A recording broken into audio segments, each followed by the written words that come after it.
All right, welcome back everybody. Well, it's August 1966. This is right in the heart of early guitar riff rock. The Kinks started coming out with You Really Got Me and All Day and All the Night and all their great stuff that's guitar riff driven. There's Satisfaction from the Stones, just hit recently. The Beatles just put out Day Tripper a couple weeks or months ago, I guess. And their next follow-up single is this one, Paperback Writer by the Beatles. That blew everybody's mind with the guitar and the vocals when this came out. So I'm going to walk through all of the great sort of interesting guitar pieces that are going on here.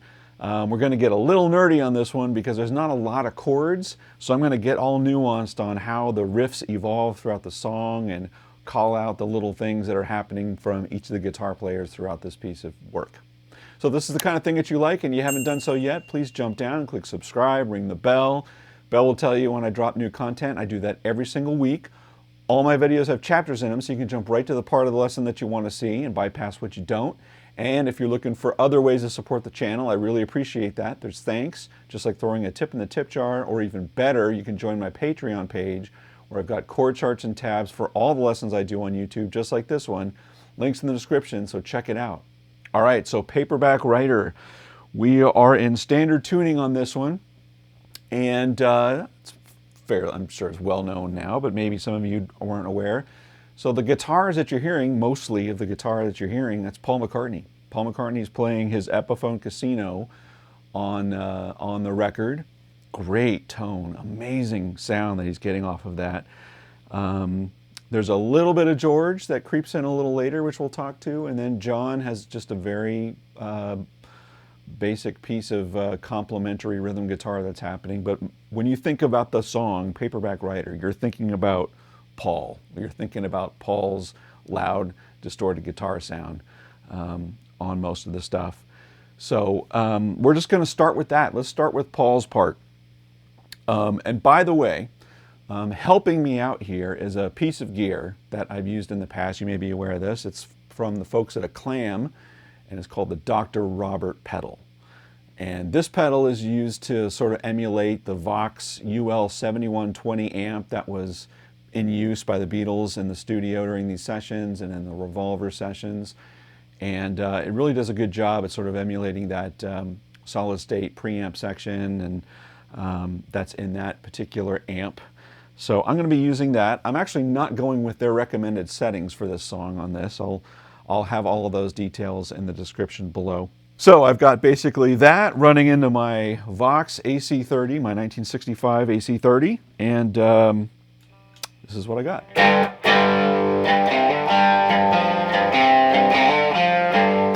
That's what we're going to go with here today. One thing you might want to be careful of, you want to think about this as like power rock, and it is. So you want to kick on a bunch of distortion and overdrive, but man, if you really listen to that, you lose so much of the definition of the notes. So just be careful when you want to dial up overdrive on this. Just don't overdo it. You really don't want a whole lot of that. Otherwise, it all just sort of gets lost. And this guitar is out front, right? Even though they've got all their EMI voodoo and compressors and all that good stuff going on, it's this guitar into that amp on a bridge pickup, and just a little bit of dirt on it only. Okay. All right, so let's kick it off with the riff. So the riff comes in right after sort of the vocal, the vocal intro, as we know. And we are the beneficiaries, if you're living in this time frame, which you are, where there's all sorts of officially sanctioned outtakes and things from either the anthology sessions or the Revolver Super Deluxe session. I'm going to link that one here, where that's got take 1 and take 2 of Paperback Writer. The take that we all hear on the record is take 2. And take 1 is just, they got started on it, they got about through maybe the first verse, and then they stopped. And then they ran through take 2, and that's the one that we all hear. And the great part of that is you hear a piece of guitar that gets cut out, but it's important. It gets cut out on the record, but you gotta have it, because when they recorded this backing track, they didn't have all the vocals. Those were overdubbed later.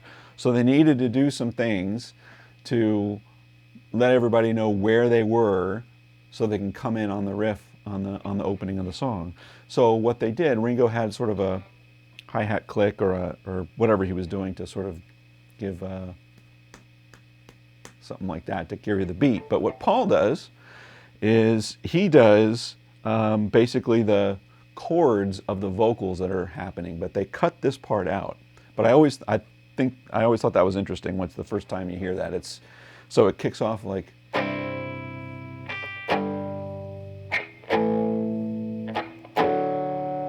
Different versions of that. It's a C bar chord.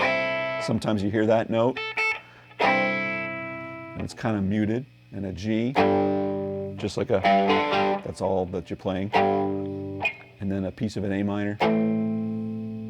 I don't think it's A minor 7. I think it's, and then a D dominant 7. Sometimes you hear all those notes faintly, but most of the time you're just hearing those two, right? So if you can imagine,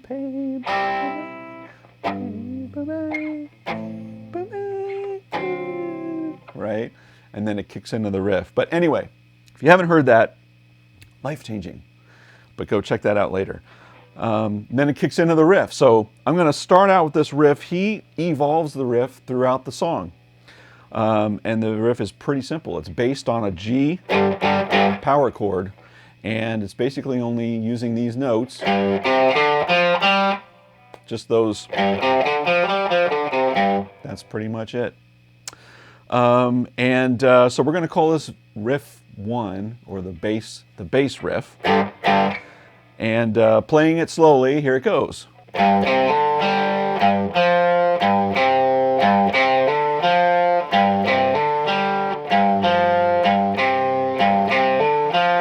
It's the exact same line played both times. But yeah, just right here on this box, starting on your G, hammer on, hit that G note, G to F,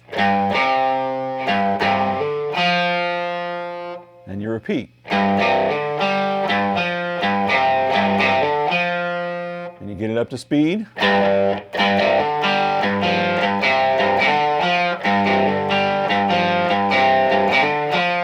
Right?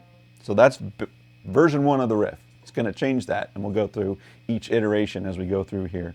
So then you're on your verses. And when you're singing the verses, he's pretty much doing the same thing every single time on every verse. He's chugging along here. You're going to make a G power chord shape here.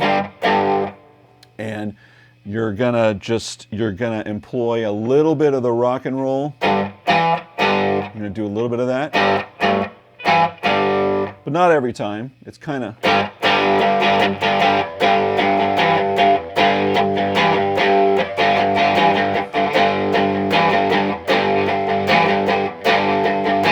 So maybe you do it every time, maybe you don't.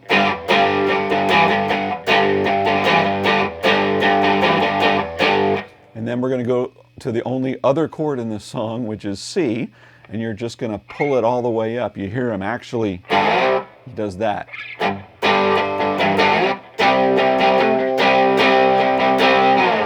Okay, and that's it for the verse. Then you come down to your riff, and the next time he does the riff, he only does it one time through, and it's just one time of the original riff that we just learned. And then you're back into your verse again.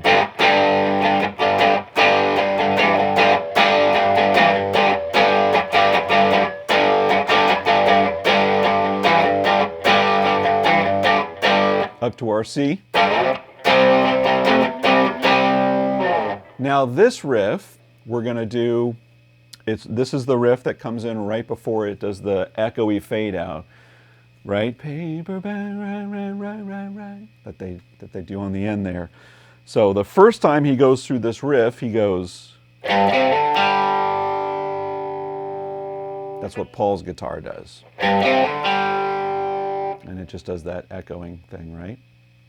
Now I'm going to come back to this part when we talk about George, because George on the recording, on the original backing track, he's doing the tambourine. but they actually do an overdub guitar for George, and we'll talk about that in a minute. But that's Paul's part there. And then it's going to do the full chorus, like we did on the intro. And we're going to launch into that riff again. And now the riff is going to evolve a little bit. It's going to, you play it through twice. The first time you're going to do it like the original. So the first time, just like we learned in the beginning. Second time,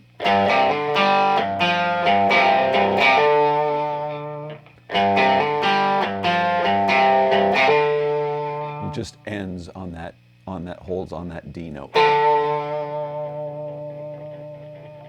Right? So the first time, second time,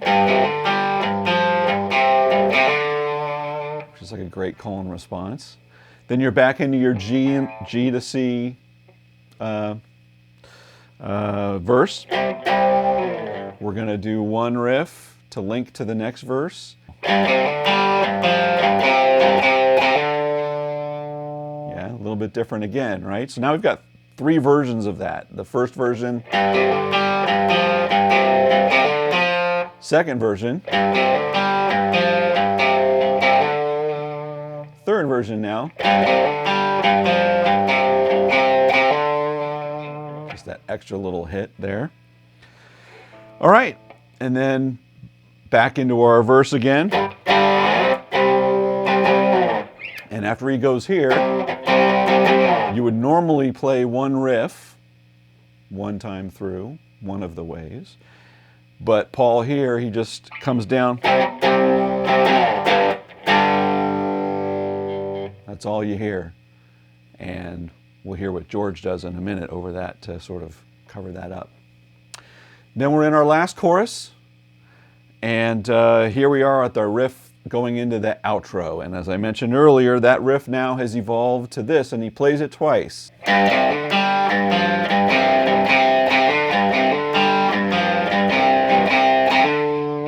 Right? So now he's just going to jam through the rest of the outro on this G chord, and he's going to sort of build it as he goes through. So in the beginning, it's just...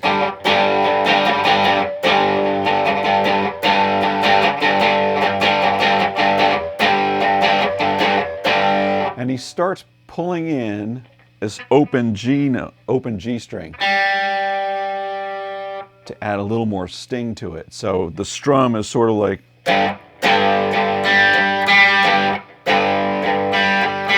and you sort of got 2 notes in unison going on, right? But it's so much sharper. You can tell he's getting that G string.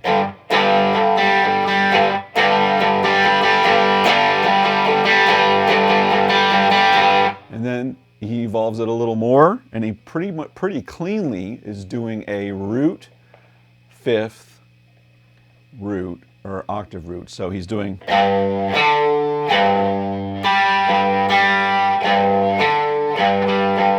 So you're just holding that chord shape down.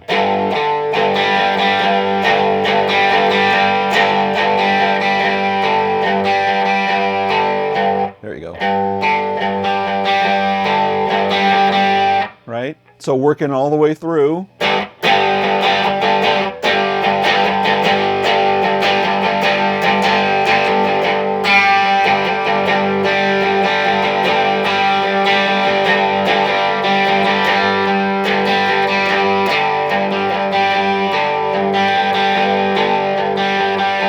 All during the fade out. He sort of works through that line of succession all the way through. So that's it for Paul's parts. Just awesome. Just a great piece of guitar playing. And one piece of advice I would just give, you're trying to pull this off live, just don't overdo it on the distortion. Let that guitar be punchy, be it loud, get a little bit of hair on it, and just rip all the way through. Okay, so now let's look at what George is doing. Now George, best as we can tell. So there's a little bit of documentation on this, but what you can hear in some of these outtakes is there is an overdub of an additional guitar that happens in at least 2 places that we can hear. Sort of, yeah, I think it's just in those two places that we can verify. And it's in those two spots where it goes to the echoey Paperback Writer before it turns over into the full chorus again, you know. So it's the echoey Paperback, right, you know, that part. So the first time Paul, we learned, Paul was coming down, you know, up here on the first time he did this, you know, and he stopped there. What George does, and we, best as we can tell, we're going to guess it's his SG. He was playing his SG during those sessions. He could have been playing his casino, who knows. But you just hear this. It just is there enough to cover up a little longer, and while Paul sort of ends sort of quickly. You know, he's doing. And then the second time around that happens, remember Paul's up here, and he just does that, right? And George does the same thing. So that's his guitar that's sneaking in there and sort of overlapping that. And the reason we know this is because there's been these published documentation, these published sheets, and I'll show it here. This is a notepad written from, best as we can tell, I think it's Jeff Emmerich. Might be George Martin, but it's Jeff Emmerich who was the engineer on the session, and he's sort of breaking out each section of how all of the tape tracks for this song are going to go. And if you scroll down on that list, you can see these notations where, yeah, here George Harrison, they want to overdub some guitar right after each one of the Paperback Writer, and I can only guess it's the echoey parts, right? But you can see that's the reference there. And then we hear it on the tape where you just hear this little,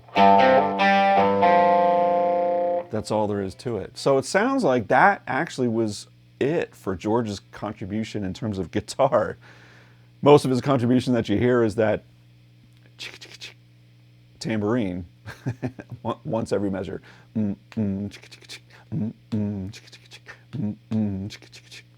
That's George doing that. All right. Another guitar that you hear on this song is John Lennon. Let's hear what's going on there. All right, John is playing a guitar that you don't see a whole lot in the Beatle catalog of Beatles guitars, but he played one of these.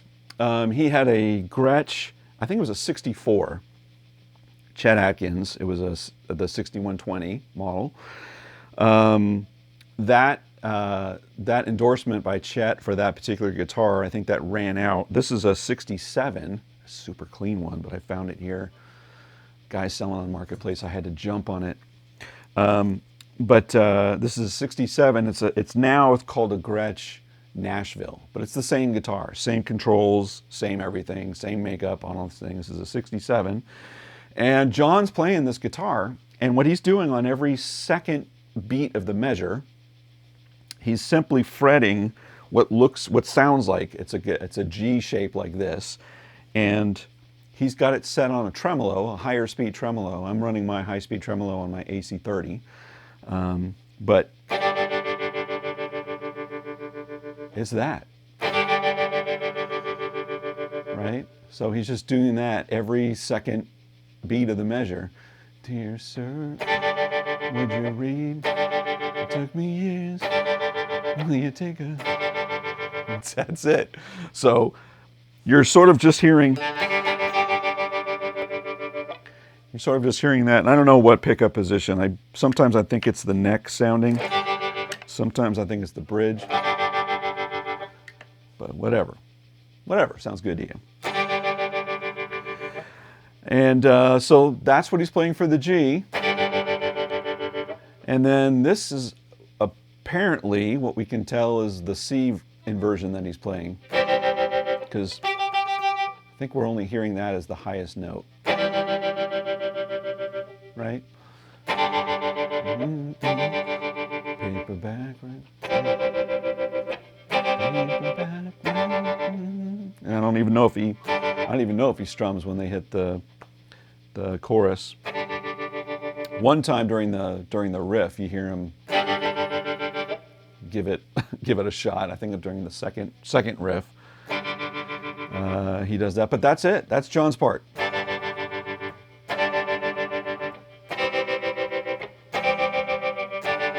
On the outro, he just picks it up. So now he's just playing it on the second and fourth beat.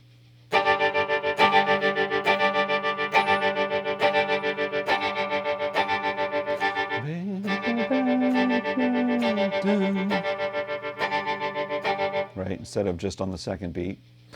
And then as the fade out goes on, and everything starts, you know, when Paul's dinging in on that open G note and changing up his strum, John sort of does a different emphasis. It's a different beat. It's like he's strumming on thirds or something. I don't know what it is, but instead of just 2 and 4,